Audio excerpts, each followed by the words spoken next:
पाठ शुरू कर रहे हैं लीनियर इक्वेशंस।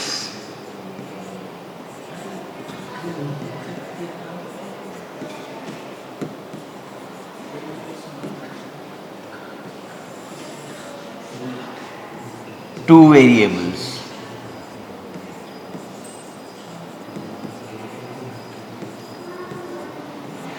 दो चर वाले रैखिक समीकरण।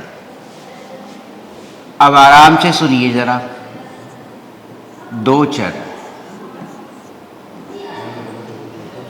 रैखिक समीकरण,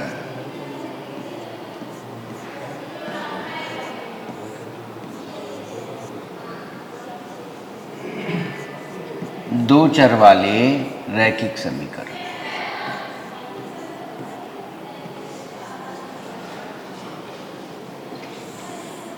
उदाहरण लेते हैं, दो चर कैसे बनाएंगे। टू वेरिएबल्स, ठीक है, क्लियर। एक चर की बात करें तो क्या मीनिंग निकलेगा, ठीक है। एक चर की बात करते हैं, एक आम, उसका कुछ मूल्य है, माना कि x है। एक आम, उसका मूल्य x रुपए। अब तीन आम थे और यदि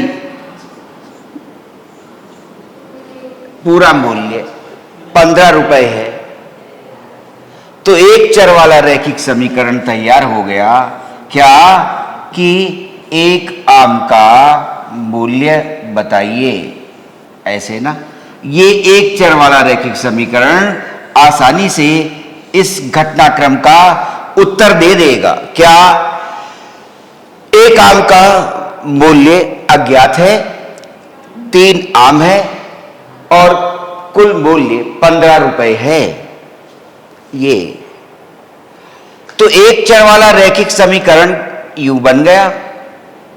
माना कि आम का मूल्य x जो अज्ञात, तीन आम है और पूरा मूल्य 15 रुपए है।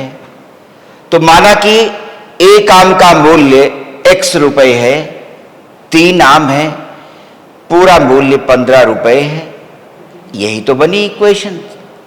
और अब स्टैंडर्ड फॉर्म में u आ गई, ठीक है, जो कि u ही जाती और यहां से x इक्वल्स 5 आ जाता, 5 रुपीज, ठीक है।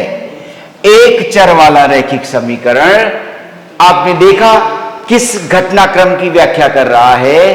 क्या कि आम का मूल्य अज्ञात है, तीन आम है और पूरा मूल्य, ठीक है, फल बेचने वाले ने 15 रुपए बताया है, ठीक है। तीन आम दे दो, कितने के, 15 रुपए के, ठीक है। एक छोटा बच्चा फल वाली ठेलिया के पास जाता है, माने तीन आम मंगाए हैं, ठीक है। तीन आम लिए, तीन आम दे दो, कितने के हुए, 15 रुपए के। भोला बच्चा है, कहता है ठीक है। अब यही स्थिति बनी। अब वो रास्ते में जाता है, 15 रुपए के तीन आम दिए गए हैं, एक आम कितने का है, इस घटनाक्रम को समीकरण के रूप में देखता है और ऐसे पाता है। ये एक चर की व्याख्या कर रहा है, ठीक है। अब यूं देखिए फिर से, अभी क्या थी प्रस्तावना, पाठ की प्रस्तावना है। अब दो चर की बात हो रही है, ठीक है। तो कहने लगे क्या, 3 बैट, तीन बल्ले, ठीक है। एक बल्ले का कोई मूल्य x, ठीक है, और 4 गेंदें, एक गेंद का मूल्य y रुपए, और ठीक। तो अब इसके साथ यहां पर जोड़ा गया क्या, 15 और 100, 1900 रुपए, 1900 रुपीज। 3 बल्ले और 4 गेंदे 1900। ठीक है, अब इससे कैसे जान सकते हैं? इससे क्या बल्ले का और गेंद का मूल्य जान सकते हैं? 3 बल्ले और 4 गेंदे 1900 रुपए। क्या एक बल्ले का मूल्य और एक गेंद का मूल्य जान सकेंगे? एक समीकरण। तो क्या हुआ, चर हमारे पास 2 आ गए, बल्ले का मूल्य भी अज्ञात है और गेंद का मूल्य भी अज्ञात है, समीकरण 1 है। अब एक समीकरण से 2 चरों का मान कैसे निकले? एक समीकरण से 2 चर का मान निकालना है, संभव नहीं रहा। और यहां पर 3 आम थे और उनका मूल्य 15 रुपए था। एक चर आया और एक चर के साथ हमें ज्ञात हो गया कि एक आम का मूल्य क्या है। ठीक है, 3x + 4y = 900। यह समस्या है। अब गेंद और बल्ले का मूल्य चाहिए, एक बल्ले का और एक गेंद का मूल्य चाहिए। एक समीकरण और 2 चर अज्ञात x और y, एक समीकरण से अब हम किस तरह से दिन भर सेट करते रहे मूल्य।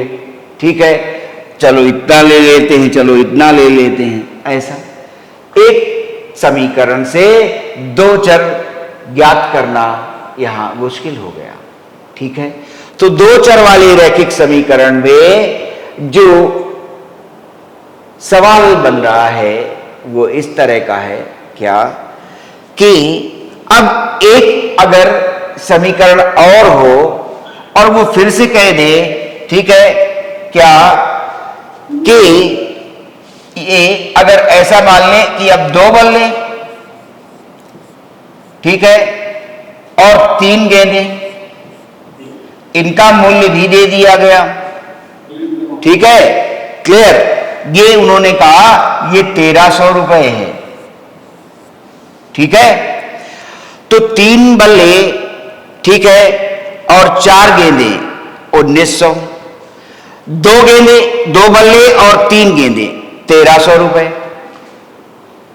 अब ये दूसरी समीकरण भी है हमारे पास और x और y अज्ञात है। x बल्ले का, एक बल्ले का मूल्य और y एक गेंद का मूल्य। अब ये बैकग्राउंड आया, क्या कि अब हम देखते हैं कि 2 चर वाले रैखिक समीकरण किस तरह की समस्या का हल हमारे सामने ला रहे हैं। एक चर का रैखिक समीकरण केवल इतना कर पाया, क्या कि एक आम का मूल्य जानना था और 3 आम के मूल्य 15 रुपए थे, तो उत्तर तुरंत मिला और समीकरण एक चर वाली यूं बनी है 3x = 15, जो कि x = 5 रुपए दे रहा है। लेकिन यहां जब एक समीकरण को ही घटनाक्रम में लाए कि 3 बल्ले और 4 गेंदे मिलकर 1900 रुपए के हैं, तो इसमें से एक बल्ले का और एक गेंद का मूल्य ज्ञात करना असंभव था। ठीक है, 2x + 3y = 1300 दूसरा सेट और दे दिया। ठीक है, क्या 2x + 3y = 1300। अब जब ये आ गया तब कैसे चले? अब लगता है कि हम जान सकते हैं कि एक बल्ले का और एक गेंद का मूल्य कितना है। ठीक है, तो 2 चर वाले समीकरण में यहां पर आता है लीनियर इक्वेशंस। ठीक है, अब यहां पर वर्ड आएगा साइमल्टेनियसली। ठीक है, साइमल्टेनियस, ठीक है, सिस्टम। ठीक है, एक साथ हल मिलेगा। ठीक है, दोनों का हल एक साथ, एक सेट रहेगा। ठीक है, साइमल्टेनियस इक्वेशंस। ठीक है, सेट आएगा और वो कहेंगे ये साइमल्टेनियस इक्वेशंस है। ठीक है, एक साथ मिलेंगी। ठीक, अब आगे बढ़ते हैं। आइए, अभी प्रस्तावना ही कंटिन्यू कर रहे हैं।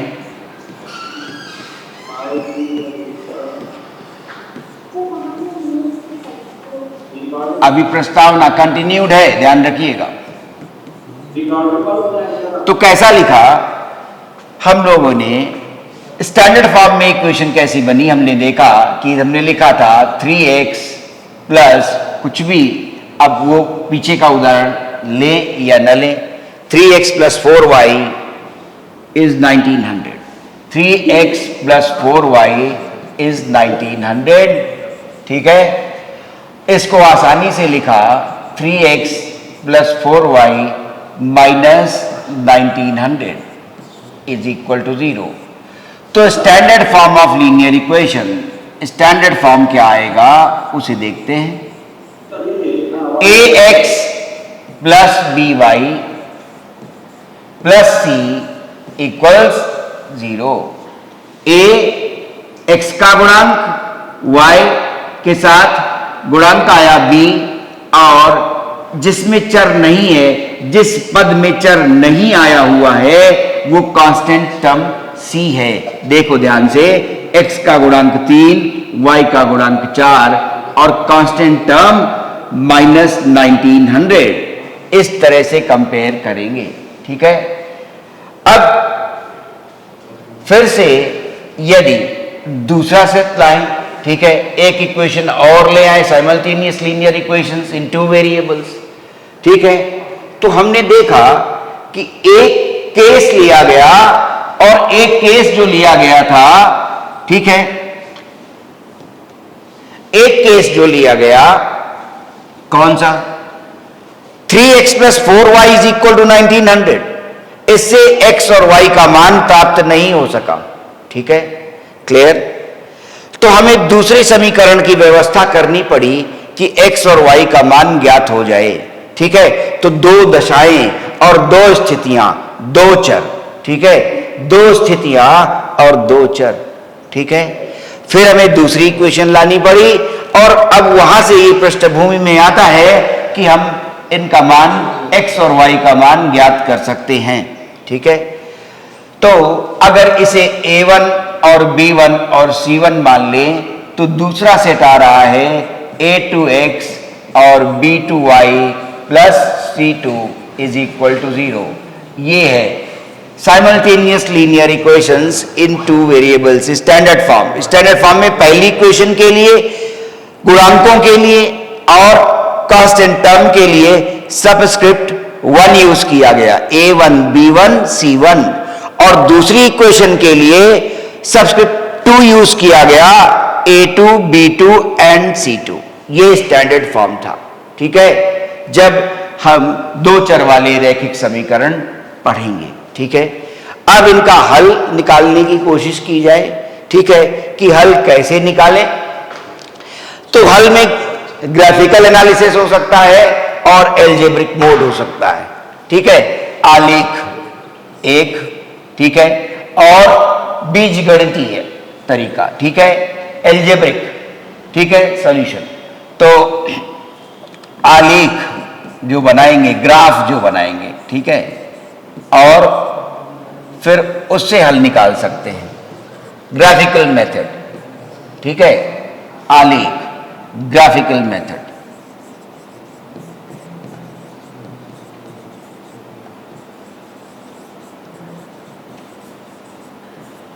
दूसरा एल्जेब्रिक मेथड,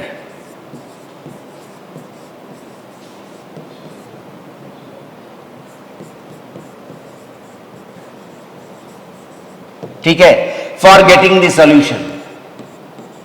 सॉल्यूशन को जानने के लिए, हल जानने के लिए अभी दो मेथड इस्तेमाल कर रहे हैं, तीसरे पर फिर बात कर लेंगे, ठीक है ना। जैसे तीसरे पर बात कर सकते हैं क्रॉस मल्टीप्लिकेशन मेथड या क्रैमर्स रूल, ठीक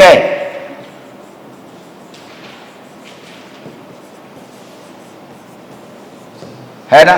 cross multiplication method Cramer's rule के नाम से लिखा नहीं गया है पुस्तकों में, 10वीं में, ठीक है, 12वें में लिखा गया है।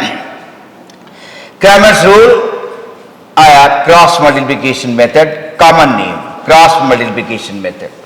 अभी बात प्रस्तावना की चल रही है, ध्यान रखिएगा। क्रॉस मल्टीप्लिकेशन मेथड, इसकी चर्चा करेंगे, लेकिन ये तीसरा मेथड थोड़ा लेट आएगा, ठीक है, ध्यान रखिएगा। आलेख से आ सकते हैं, ग्राफिकल मेथड से सॉल्यूशन निकाल सकते हैं, एल्जेब्रिक मोड में मेथड है।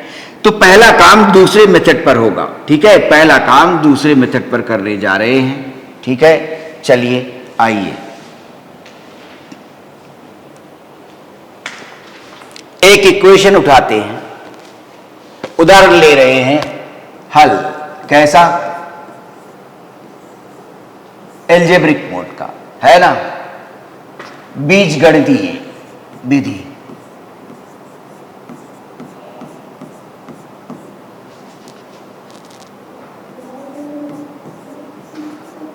बीजगणितीय विधि आएगी और उसमें देखिए इसमें क्या हो रहा है, एलिमिनेशन है, तो केवल आर.डी. शर्मा सर की किताब इसे करेक्टली लिख रही है, वो ध्यान देने की जरूरत है, एनसीईआरटी से स्लिप हुई है। एलिमिनेशन, ठीक है, कैसे, विलोपन विधि, एलिमिनेशन,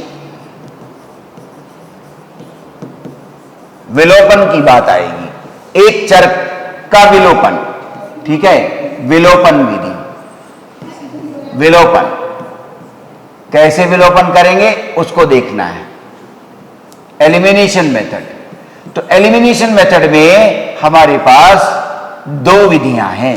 पहली कैसे प्रतिस्थापन किया जाए, सब्स्टिट्यूशन मेथड, प्रतिस्थापन, सब्स्टिट्यूशन मेथड। अभी आ रहे वापस, ठीक है, थोड़ा धीरज बनाए रखिए, प्रस्तावना धीमी गति से चल रही है इसलिए। दूसरा, प्रतिस्थापन से विलोपन कैसे हो सकता है, प्रतिस्थापन से या गुणांकों को बराबर करके, ठीक है, equating the coefficients, equating the coefficients, equating the coefficients. अब अभी देखिए बहुत जल्दी सवालों की बात शुरू हो रही है, प्रस्तावना में ऐसा ही हो जाता है, ध्यान से देखिएगा, सुनिएगा, समझिएगा। क्या, स्टेडियम में बैठे हैं, मैच शुरू होने वाला है, ठीक है, अब टॉस हो रहा है, ठीक है, अधीरता रहती है, टॉस का क्या फल निकलेगा, ठीक है, कौन सी टीम, हमारी टीम बैटिंग करेगी, इंडिया, ठीक है, कि न्यूजीलैंड, ऐसे अब अधीरता रहती है, ठीक है, फील्ड सेट हो रही है, अंपायर्स आते हैं, ऐसा तब तक वेट करना पड़ जाता है और रन बनने शुरू हो, क्यों, मैच देखने बैठते हैं, है ना, 2020 जल्दी शुरू हो, ठीक है, तो रन बनना शुरू होना और तब तक स्टेडियम में इंतजार करना, प्रस्तावना वैसी हो जाती है, ठीक है। हाँ, चलिए, तो इक्वेटिंग द कोफिशिएंट्स, गुणांकों को बराबर करके लाएंगे, ठीक है, गुणांकों को बराबर करके, गुणांकों को बराबर करके, गुणांकों को बराबर करना है। अब चलिए आइए काम शुरू हो सवालों का, गुणांकों को बराबर करना। तो विलोपन में अब यहां पर जो भूल हुई है, इनको दो अलग मेथड मान लिया जाता है, लेकिन मेथड एक ही है, विलोपन विधि, और उनके दो प्रारूप हैं, एक प्रतिस्थापन सब्स्टिट्यूशन मेथड और इक्वेटिंग द कोफिशिएंट्स। ये, ठीक है, एक ही तरह का काम करते हैं, एक चर का विलोपन कर देते हैं, तो बिल्कुल वैसी ही चीज बच जाती है जैसे अभी था कि 3x माइनस 15 इक्वल्स 0, तो आसान हो गया, x इज इक्वल टू 5। तो अगर दो चर वाले समीकरण में एक चर का विलोपन हो जाए, दो चर वाले रैखिक समीकरण में एक चर का विलोपन यदि हो जाए, तो एक चर वाला समीकरण बचेगा, आसानी से मान ज्ञात हो जाएगा। ठीक इस तरह से ध्यान रहे कि जब हम हल निकालेंगे एल्जेब्रिक बोर्ड में, तो वो विलोपन विधि है, एलिमिनेट कर देती है एक वेरिएबल को, ठीक है, और उसके दो प्रारूप हैं, क्या, प्रतिस्थापन और इक्वेटिंग द कोफिशिएंट्स, गुणांकों को बराबर करना और फिर हल को प्राप्त करना। तो लाइए, चलिए अब सवाल की ओर आते हैं। लेकिन सवाल देखने हैं, सुनने हैं, समझने हैं। ठीक है, ओके। आइए अब समीकरण लिख रहे हैं। हां, समीकरण लिख रहे हैं x प्लस वाई, पहला है x प्लस वाई। धीरे धीरे पाठ को आगे बढ़ा रहे हैं और फिर से विचार नहीं करिए इस बात का कि आपने क्या लिख पाया, क्या नहीं लिख पाया, ये आपको सोचना नहीं है। ठीक है, ओके। चलिए, हाँ, क्या कहा था कि अलजेब्रिक मोड में हम एलिमिनेशन मेथड ला रहे हैं और एलिमिनेशन दो प्रारूप में आएगा। ठीक है, एलिमिनेशन दो प्रारूप में आएगा। पहला प्रारूप है कि सब्स्टिट्यूशन करें और दूसरा प्रारूप है कि कोफिशिएंट्स को इक्वेट करें। पहला क्या था, फिर से देखिए, क्या सब्स्टिट्यूशन मेथड। दोनों दिखाएंगे इसी सवाल के लिए। पहले सब्स्टिट्यूशन मेथड है। ठीक है, हाँ, ये आसानी से नहीं मिलता। हर जगह किताबें उतारी गई हैं तो वही गलती दिखती है कि ये मेथड अलग है और ये मेथड अलग है, दोनों ही इसी पर आ रहे हैं। ठीक है, एलिमिनेशन। अब आया यहां पर हमने दूसरा मेथड का जो नाम लिया, इक्वेटिंग द कोफिशिएंट्स। अब दोनों ही दिखाएंगे इस सिस्टम पर। ठीक है, इक्वेटिंग द कोफिशिएंट्स, गुणांकों को बराबर करना।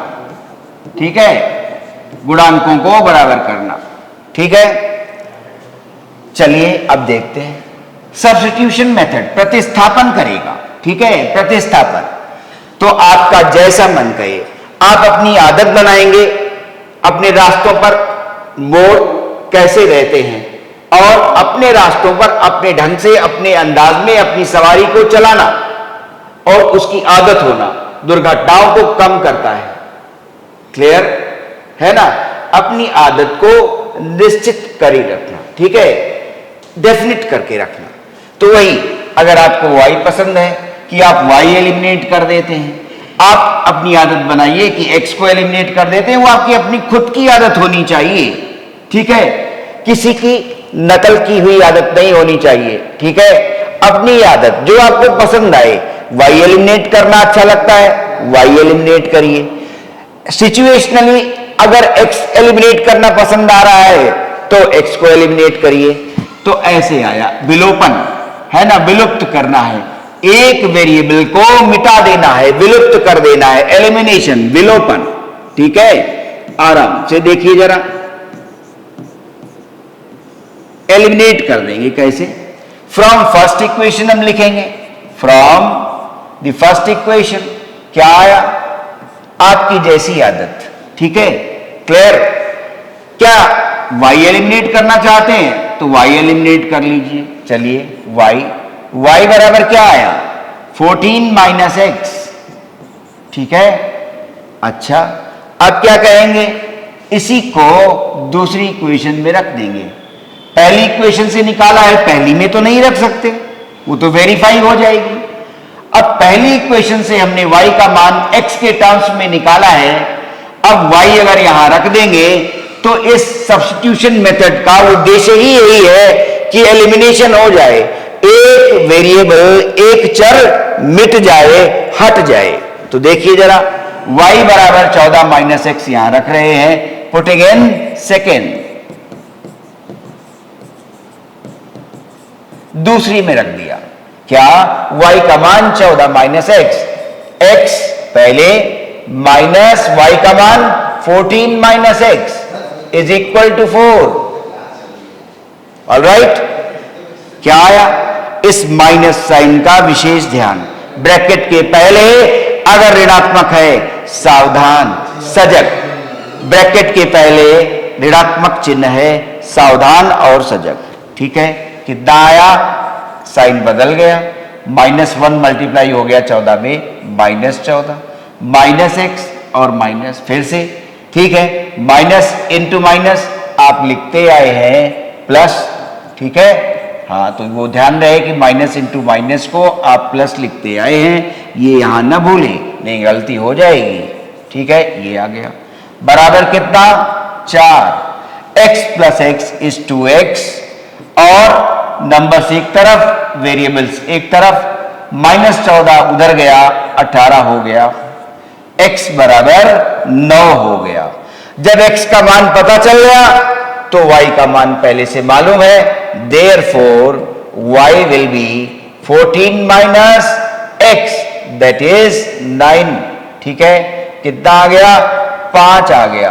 आंसर बन गया क्या, x is equal to 9 and y is equal to 5, ये आया। ठीक है, क्लियर। मेथड कौन सा, प्रतिस्थापन। ठीक है, क्या किया गया, प्रतिस्थापन किया गया। एक समीकरण से y का मान लेकर दूसरे समीकरण में रखा गया है, और फिर जब दूसरे समीकरण में y का मान रख दिया, वो x के टर्म्स में था।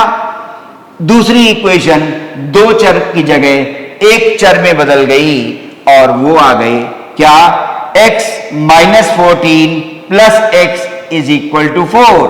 ठीक है, तो हमने पाया कि दो चर वाले रैखिक समीकरण किस तरह से प्राप्त हो रहे हैं। ठीक है, जब वो एक चर में बदल जाते हैं तो हल मिल रहा है x बराबर 9, y बराबर 5। अब हम लोग आगे इसी सवाल को लेकर दूसरा मेथड डिस्कस करने वाले हैं। ठीक है, और वो है गुणांकों को बराबर करके हल कैसे निकलेगा, फिर दोनों हल कंपेयर करेंगे। ठीक है,